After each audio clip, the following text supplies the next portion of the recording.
നമസ്കാരം. മലയാളി വാർത്ത ഇൻസൈഡിലേക്ക് സ്വാഗതം. നീണ്ട 41 ദിവസത്തെ ആശങ്കകൾക്ക് വിരാമമിട്ട് പശ്ചിമേഷ്യയിൽ പ്രഖ്യാപിക്കപ്പെട്ട താൽക്കാലിക വെടിനിർത്തലിനെ ഇന്ത്യ സ്വാഗതം ചെയ്തു. മേഖലയിലെ സമാധാന ശ്രമങ്ങൾ ശുഭസൂചനയാണെന്നും സംഘർഷം ലഘൂകരിക്കാനുള്ള നീക്കങ്ങളെ അതീവ താൽപര്യത്തോടെയാണ് നിരീക്ഷിക്കുന്നതെന്നും കേന്ദ്ര സർക്കാർ വൃത്തങ്ങൾ വ്യക്തമാക്കി. രാജ്യാന്തര വ്യാപാര പാതയായ ഹോർമൂസ് കടലിടുക്കിൽ എത്രയും വേഗം പഴയ സ്ഥിതി പുനഃസ്ഥാപിക്കണമെന്നും സുഗമമായ ഗതാഗതം ഉറപ്പാക്കണമെന്നും ഇന്ത്യ ആവശ്യപ്പെട്ടു. മേഖലയിലെ സമാധാനം ആഗോള സമ്പദ്വ്യവസ്ഥയ്ക്കും സുരക്ഷയ്ക്കും അനിവാര്യമാണെന്നാണ് ഇന്ത്യയുടെ വിലയിരുത്തൽ. എന്നാൽ ഇതിനു തൊട്ടുപിന്നാലെ പുതിയ ആരോപണവുമായി ഇസ്രയേൽ രംഗത്തു വന്നിട്ടുണ്ട്. ഇറാനിൽ നിന്ന് തങ്ങൾക്കു നേരെ മിസൈൽ ആക്രമണം ഉണ്ടായി എന്ന അവകാശവാദവുമായാണ് ഇസ്രയേൽ സൈന്യം രംഗത്തെത്തിയിരിക്കുന്നത്. ഹോർമുസ് കടലിടുക്ക് പൂർണ്ണമായും തുറന്നു നൽകാൻ തയ്യാറായാൽ വെടിനിർത്തലിന് തയ്യാറാണെന്ന് ട്രംപ് പ്രഖ്യാപിച്ചിരുന്നു. എന്നാൽ ഈ പ്രഖ്യാപനത്തിന് പിന്നാലെ 3 തവണയാണ് ഇസ്രയേൽ സൈന്യം മുന്നറിയിപ്പ് നൽകിയത്.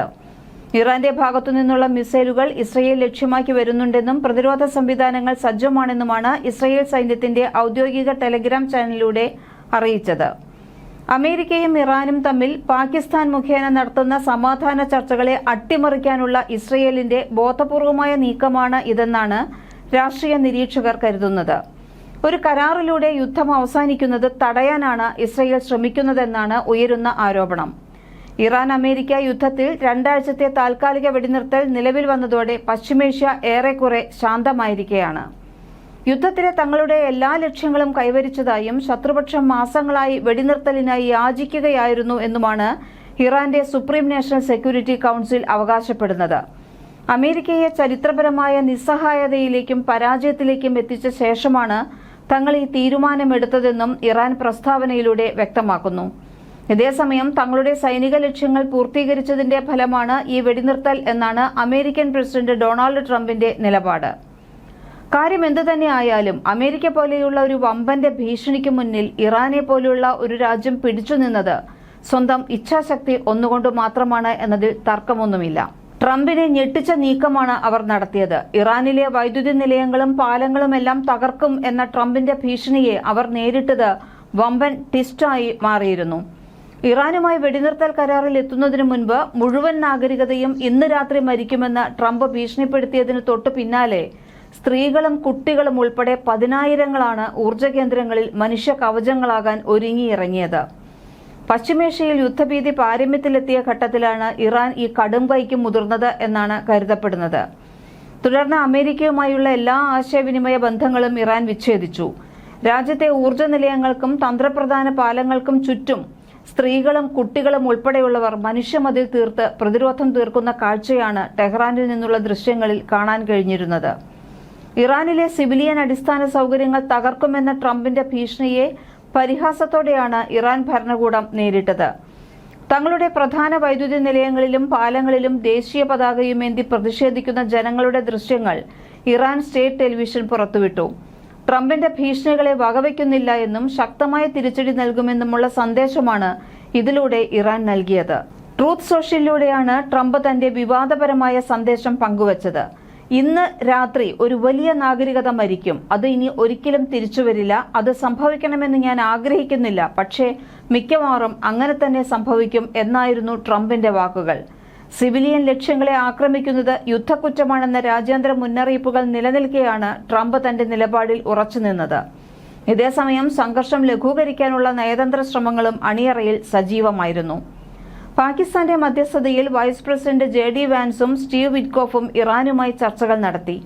2 ആഴ്ചത്തെ താൽക്കാലിക വെടിനിർത്തലിനും ഹോർമൂസ് കടലിടുക്ക് തുറന്നുകൊടുക്കാനും ഇറാൻ 10 ഇന സമാധാന കരാർ മുന്നോട്ട് വെച്ചതായും റിപ്പോർട്ടുകളുണ്ട്. ഇറാനിലെ ആഭ്യന്തര രാഷ്ട്രീയ സാഹചര്യവും അനിശ്ചിതത്വത്തിലാണ്.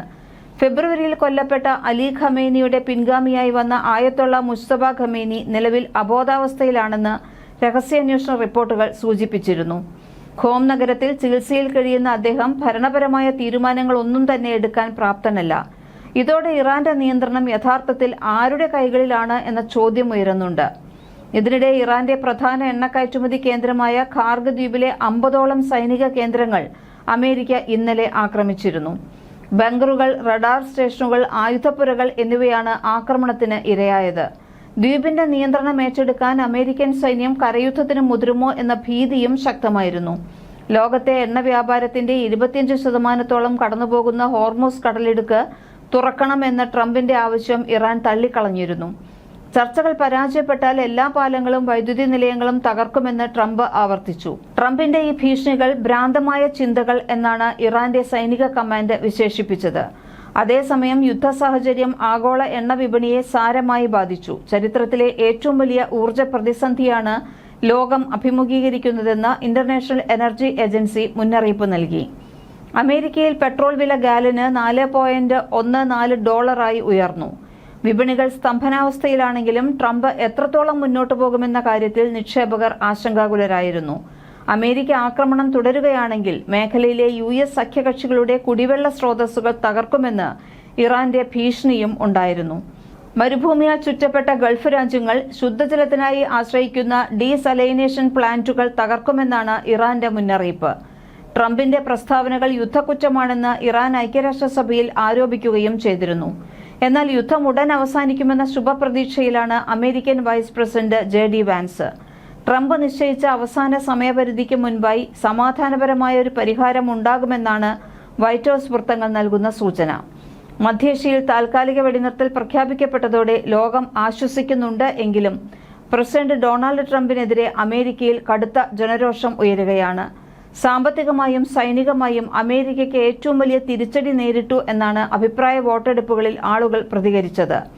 ഇറാനിലെ ഭരണമാറ്റമാണ് ലക്ഷ്യമെന്നാണ് ട്രംപ് ആദ്യം പ്രഖ്യാപിച്ചത്.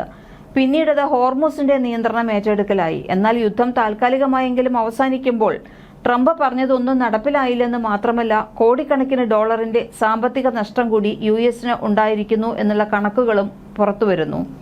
ഇസ്രയേൽ സമ്മർദ്ദത്തിന് വഴങ്ങി യുദ്ധം തുടങ്ങിവെച്ച ട്രംപിന് യുദ്ധം അവസാനിപ്പിക്കേണ്ടത് എങ്ങനെയെന്ന് അറിയില്ലായിരുന്നു എന്ന് പെന്റഗൺ മുൻ ഉദ്യോഗസ്ഥരടക്കം വിമർശനവുമായി രംഗത്തെത്തി. സമാധാനത്തിന്റെ നോബലിന് താൻ അർഹനാണെന്ന് വാദിച്ചിരുന്ന ഡൊണാൾഡ് ട്രംപ് സമാധാനമുണ്ടാക്കാനായി യുദ്ധം തുടങ്ങിയതും ഏറെ വിമർശിക്കപ്പെട്ടു. പാകിസ്ഥാന്റെ മധ്യസ്ഥതയിൽ നടന്ന ചർച്ചയിൽ ഇറാൻ മുന്നോട്ടുവച്ച 10 നിർദ്ദേശങ്ങൾ US അംഗീകരിച്ചതായാണ് ഇറാൻ ദേശീയ കൗൺസിൽ അവകാശപ്പെടുന്നത്. അത് സത്യമാണെങ്കിൽ ഹോർമസിലൂടെ മുൻപ് സുഗമമായി നടന്ന കപ്പൽ ഗതാഗതം ഇനി ഇറാന്റെ നിയന്ത്രണത്തിലാകും. ഇറാനുമേലും ഇറാനുമായി സഹകരിക്കുന്ന രാജ്യങ്ങൾക്കുമേലും അമേരിക്ക ഏർപ്പെടുത്തിയിരുന്ന ഉപരോധങ്ങൾ നീക്കപ്പെടും. യുറേനിയം സമ്പുഷ്ടീകരണത്തിനുള്ള ഇറാന്റെ അവകാശം അമേരിക്ക അംഗീകരിക്കും. രാജ്യാന്തര ആണവോർജ ഏജൻസിയിലും UN സുരക്ഷാ കൗൺസിലിലും ഇറാനെതിരെ കൊണ്ടുവന്ന പ്രമേയങ്ങളെല്ലാം റദ്ദാക്കപ്പെടും. പശ്ചിമേഷ്യൻ മേഖലയിൽ നിന്ന് US സൈന്യത്തെ പിൻവലിക്കേണ്ടിയും വരും. 2 ആഴ്ചത്തെ വെടിനിർത്തലിന് ശേഷവും ഈ നിർദ്ദേശങ്ങൾ അംഗീകരിക്കാമെന്ന് US സമ്മതിച്ചാൽ യുദ്ധത്തിൽ ട്രംപ് എന്ത് നേടി എന്ന ചോദ്യം കൂടുതൽ ഉച്ചത്തിൽ അലയടിക്കും. ഇവിടെ ഇറാൻ സമ്പൂർണ്ണ വിജയം നേടിയെന്ന വാദം ബലപ്പെടുകയും ചെയ്യും.